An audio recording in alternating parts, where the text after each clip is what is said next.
Hello दोस्तों, आप देख रहे हैं टी कोड इंडियन। और आज के इस वीडियो में हम बात करने वाले हैं स्टैच्यू ऑफ इक्वालिटी के बारे में, जिसको कि प्रधानमंत्री मोदी के द्वारा हैदराबाद में इनॉग्रेट किया जाएगा। और ये दुनिया का सेकेंड लार्जेस्ट स्टैच्यू होगा। ये स्टैच्यू होगा संत रामानुजाचार्य जी का, जो कि एक इंडियन फिलोसोफर थे, भारतीय दार्शनिक थे, हिंदू धर्मशास्त्री भी थे और समाज सुधारक भी थे। तो आज के इस वीडियो में हम बात करने वाले हैं स्टैच्यू ऑफ इक्वालिटी के बारे में कि क्या क्या इसकी खासियत है। संत रामानुजाचार्य के बारे में हम जानेंगे और इसको स्टैच्यू ऑफ इक्वालिटी का नाम क्यों दिया गया, इन्होंने ऐसी क्या भूमिका निभाई थी समाज में कि इनको स्टैच्यू ऑफ इक्वालिटी का इसका इंपॉर्टेंस क्या है, इसके बारे में आज के इस वीडियो में हम डिस्कस करने वाले हैं। लेकिन उससे पहले अगर अभी तक आपने डी कोड इंडियन को सब्सक्राइब नहीं किया है तो सभी गवर्नमेंट न्यूज़, पॉलिसीज, स्कीम्स और फाइनेंशियल न्यूज़ के लिए आप इसे सब्सक्राइब कर सकते हैं। जैसा कि आप यहाँ पे देख सकते हैं, द न्यू इंडियन एक्सप्रेस का आर्टिकल है ये, PM Modi to unveil 216 feet tall Ramanujacharya statue on February 5। तो यहाँ पे ये जो वर्ल्ड सेकेंड लार्जेस्ट स्टैचू का कहा जा रहा है, दावा किया जा रहा है, इसकी टोटल हाइट बताई जा रही है 216 फीट। और अभी अगर हम करेंटली बात करें तो थाईलैंड के अंदर जो भगवान बुद्ध की प्रतिमा है सिटिंग पोज में, यानी कि बैठी हुई अवस्था में जो भगवान बुद्ध की प्रतिमा है, उसकी टोटल हाइट यहाँ पे 302 फीट बताई जाती है। और ये कहा जाता है कि वर्ल्ड्स टॉलेस्ट स्टैचू है। और इसके बाद आपका ये संत रामानुजाचार्य का स्टैचू आएगा। सबसे पहले हम बात करते हैं संत रामानुजाचार्य के बारे में, क्योंकि अगर हमें इनके ही बारे में नहीं पता होगा तो स्टैचू के बारे में हम कितना ही बात कर लें वो सभी सेंसलेस लगेगा हमें।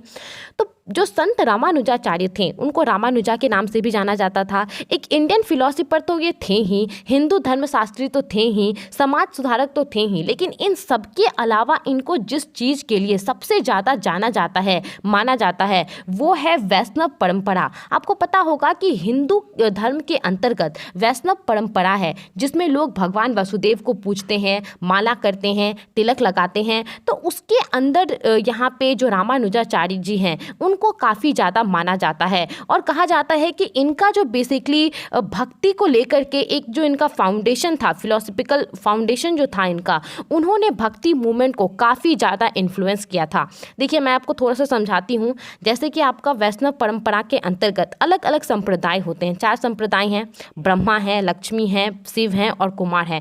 तो यहाँ पे जो रामानुजाचार्य जी थे वो बेसिकली लक्ष्मी संप्रदाय से थे। और इनका भी ये जो चारों संप्रदाय हैं, इनका मुख्य उद्देश्य यही है। ऑलमोस्ट इनके अंतर्गत जो भी नियम वगैरह मनाए जाते हैं, जो भी माला वगैरह किया जाता है, तिलक वगैरह किया जाता है, सारा नियम एक ही है, लेकिन थोड़ा थोड़ा बस इसमें आप डिफरेंस कह सकते हैं। तो ये जो लक्ष्मी संप्रदाय है वैष्णव परंपरा के अंतर्गत, उसको रिप्रेजेंट करते थे रामानुजाचार्य जी।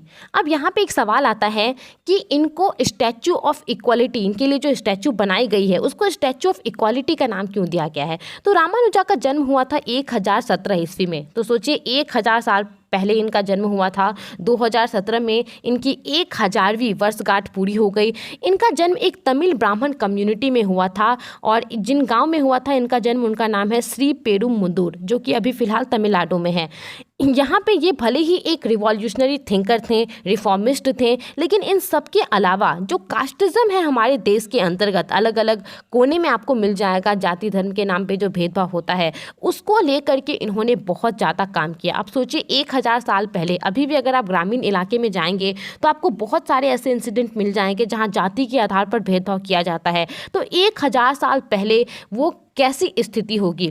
तो उस समय कहा जाता है कि रामानुजाचार्य जी एक पहले ऐसे व्यक्ति थे, पहले ऐसे फेस थे जो कि आगे आकर के जिन्होंने कहा कि इस धरती के ऊपर जितने सारे भी व्यक्ति हैं उनको समान अधिकार है भगवान को पूजा करने का, उनके पास समान अधिकार है मुक्ति का।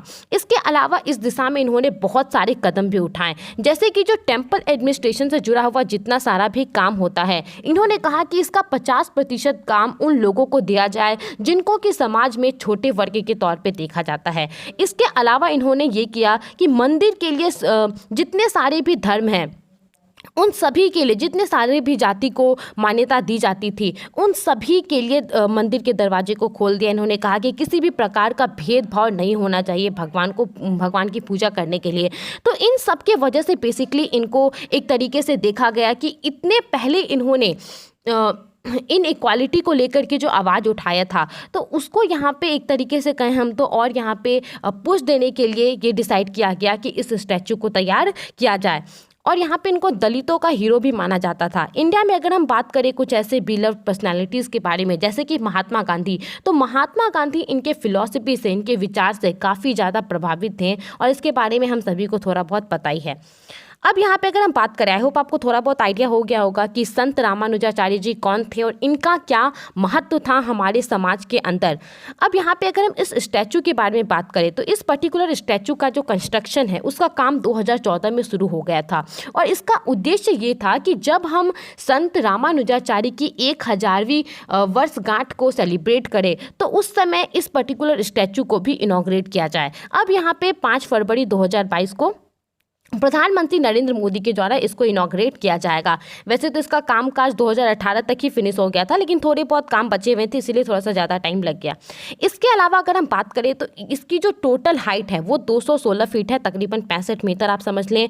और ये जो पूरा एरिया में कवर है वो 45 एकड़ है, जितना पूरा कॉम्प्लेक्स है वो हैदराबाद के शमशाबाद में ये स्थित है। इसके अलावा देखिए, ये तो आपको एक बड़ी स्टैचू दिख रही है, लेकिन उसके नीचे एक गर्भगृह होता है जहाँ पे भगवान की पूजा अर्पणा की जाती है। अब इतने बड़े स्टैचू को तो हर रोज जाकर के पूजा अर्पणा करना पॉसिबल नहीं होगा, तो एक गर्भगृह होता है जहाँ पे भगवान की पूजा अर्चना की जाती है डेली बेसिस पे। तो यहाँ पे जो गर्भगृह को तैयार किया गया है उसके अंदर एक छोटी मूर्ति को रखा गया है और कहा जा रहा है कि ये मूर्ति 120 किलो सोने से बनी हुई है। और 120 किलो सोने का उपयोग यहाँ पे इसीलिए किया गया है क्योंकि जो संत रामानुजाचार्य जी थे उन्होंने इस धरती पे 120 साल बिताए थे। उसके अलावा ये जो पर्टिकुलर स्टैचू है वो पंचलोहा से तैयार है। पंचलोहा यानी कि 5 metal, gold, silver, copper, brass और जिंक। इसके अलावा यहाँ पे जो कॉम्प्लेक्स है, इस स्टैचू का जो कॉम्प्लेक्स है उसमें विष्णु मंदिरों को, अलग अलग 108 विष्णु मंदिरों को यहाँ पे निर्माण किया गया है और ये काफ़ी खूबसूरत है। इसके बारे में जो दक्षिण भारत के संत लोग हैं उन्होंने इसके बारे में मेंशन किया हुआ है। अब अगर हम थोड़ा सा बात करें सेरेमनी के बारे में तो 2 फरवरी को ये पूरा स्टार्ट होगा। बहुत सारे यज्ञ वगैरह किए जाएंगे, 1035 यहाँ पे यज्ञ फायर किया जाएगा। उसके अलावा यहाँ पे जो मास मंत्र चैंटिंग होता है, एक साथ बहुत सारे लोग मंत्र का उच्चारण करेंगे, ये सब चीज़ें यहाँ पे की जाएंगी। तेलंगाना के जो चीफ मिनिस्टर हैं के चंद्रशेखर राव, वो भी यहाँ पे मौजूद होंगे। इसके अलावा जो प्रेसिडेंट रामनाथ कोविंद है वो भी यहाँ पे जो इनर चैम्बर है, जो गर्भगृह है, उसको इनॉग्रेट किया जाएगा 13 फरवरी को। तो 5 फरवरी को तो यहाँ पे जो स्टैचू है मेन उसको इनॉग्रेट कर दिया जाएगा, लेकिन जो प्रेसिडेंट है उनके द्वारा 13 फरवरी को गर्भगृह को इनॉग्रेट किया जाएगा। तो यही सब कुछ इंपॉर्टेंट बात थी स्टैचू ऑफ इक्वालिटी के बारे में। आप आई होप आपको ये सारी बातें समझ में आ गई होंगी। आप इसके बारे में क्या सोचते हैं, हमें अपना ओपिनियन ज़रूर बताएं।